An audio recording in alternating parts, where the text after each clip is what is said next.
तो आज हम आईपीसी के दो इम्पोर्टेंट सेक्शन के बीच में डिफरेंस देख लेते हैं। और ये सेक्शंस हैं सेक्शन 375 और 497।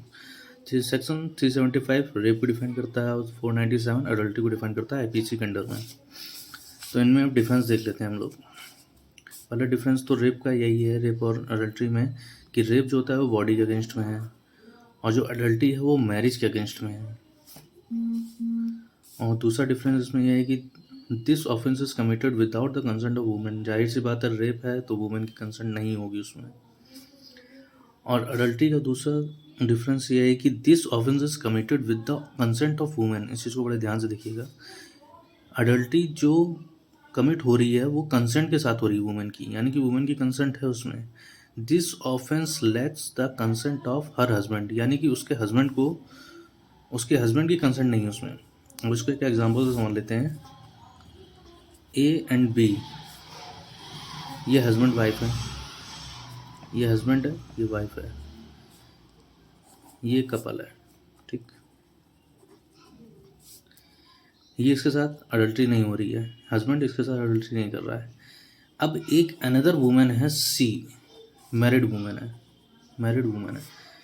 यहाँ पे जो हस्बैंड है ए है, बी का जो हस्बैंड है वो सी के साथ अडल्ट्री कर रहा है, यानी कि इसके साथ रिलेशन में है, मैरिड वुमेन के साथ। लेकिन यहाँ पे जो सी है इसकी कंसेंट है इसमें कि वो उसके साथ रिलेशन में रहे, ये कंसेंट है इसकी। लेकिन जो यहाँ पे कंसेंट नहीं होगी वो सी के हस्बैंड की, जो डी है हस्बैंड, जो सी का हस्बैंड है उसकी कंसेंट नहीं है कि जो ए है उसकी वाइफ के साथ रिलेशन में आए। तो यहाँ पे यही लिखा हुआ है कि this offence is committed with the consent of women. She की कंसेंट है, this offence is lack the consent of her husband, इसके हस्बैंड की ऑफ कंसेंट नहीं है इसमें, ठीक है। अब इसको तीसरा है ये, this aggrieve party is the women, जाहिर सी बात है वुमेन के साथ हुआ है। This aggrieve party is the husband of women. अब इसमें देखिए जो तीसरा इसका, this aggrieve party is the husband of the women, इसमें भी ये एग्जांपल में भी यही है। यहाँ पे सी जो वुमन है, मैरिड वुमन है, इसका रोल नहीं है, ये पार्टी नहीं है, सॉरी, पार्टी जो बनेगा वो इसका हस्बैंड बनेगा। अब इसका 4 देख लेते हैं। A women can be rape by her husband if she is below 15 years. जाहिर सी बात है, जो 15 उसकी वाइफ के साथ भी रेप हो सकता है अगर वो 15 साल से छोटी है। लेकिन हमारे समाज में अभी जो अनएजुकेटेड फैमिलीज़ हैं गाँव देहात में देखा जाता तो वहाँ पे 12 साल या 13 साल की उम्र में, 14 साल की उम्र में बच्चे शादी कर दी जाती है, तो उनके साथ जो होता है।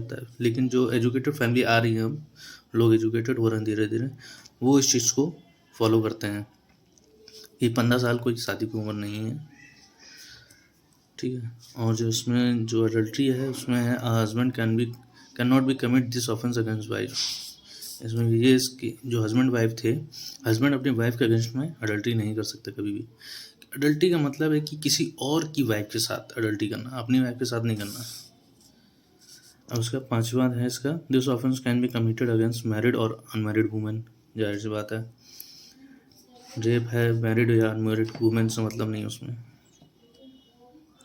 सॉरी, वुमेन होनी चाहिए, अनमैरिड या मैरिड। और इसका जो अडल्ट्री का है, this offence can be committed with married women only, married women के साथ ही हो सकता है। और इसकी पनिशमेंट देख लेते हैं। पनिशमेंट इसकी है लाइफ इम्प्रिजमेंट हो सकती है, या 10 साल की जेल हो सकती है, या फाइन लग सकता है, या जेल और फाइन दोनों हो सकती है। लेकिन जो इसका जो पनिशमेंट है वो कम भी हो सकती है, रिड्यूस भी हो सकती है। और जो अडल्ट्री है उसमें 5 साल की जेल है और फाइन भी लग सकता है, या दोनों हो सकता है। तो ये हमने देख लिया difference between rape and adultery.